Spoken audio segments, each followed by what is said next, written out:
এই সরকার গঠন হওয়ার বর্তমান সরকার গঠন হওয়ার পরে উনি বেল পাইছে, উনি মুক্তি পাইছে। তাহলে উনার চেয়ে বেশি কষ্ট কেউ করে নাই।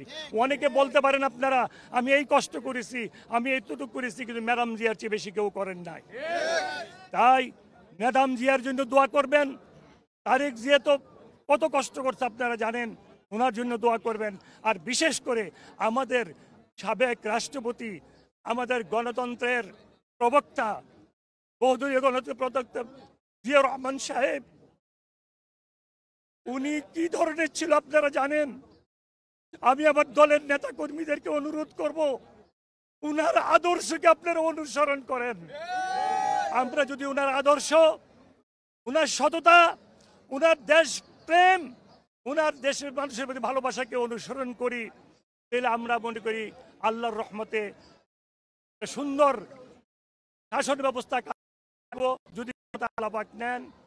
কারণ জিয়া রহমানকে কেউ বলতে পারবে না এক পয়সা কারুর থেকে খেয়েছে দিয়েছে, কেউ বলতে পারবে না। জিয়া রহমানকে বলতে পারবে না কেউ মিথ্যা কথা বলেছে, জিয়া রহমানকে বলতে পারবে না কোনো অবিচার অন্যায় করেছে। উনি আল্লাহর হুকুম এবং নবী সাল্লাল্লাহু আলাইহি ওয়াসাল্লামের হাদিস উনি নিজে পরিচালিত করেছেন। ওনাকে নিজে ওনার চালচলন ছিল সুন্নতি কায়দায়, মানে উনি পুরান জিনিসপত্র পড়তেন, ওনার ব্যবহারের জিনিসপত্র পুরান ছিল, সবকিছু উনি এইভাবে চলতেন। একবার বঙ্গভবনে গিয়েছিলাম ওনার সাথে দেখা করতে, ওনাকে গিয়ে দেখলাম লাল চার খাস্তা বিস্কুট দিয়ে আমাদেরকে আপ্যায়ন করা হলো। এবং ওনার পরে ছিল একটা কোট, যে কোটটা মনে হলো যে 15-20 বছরের পুরানো। ওনার পায়ে যে জুতা ছিল, যে জুতাও মনে হলো 15-20 বছরের পুরানো। এমন রাষ্ট্রপতি ছিল, এই জন্যই তো ওনাকে হত্যা করা হয়েছে। উনার মতো লোক যদি আল্লাহ পাক আমাদেরকে দান করেন, ইনশাআল্লাহ আমাদের জন্য অনেক ভালো হবে।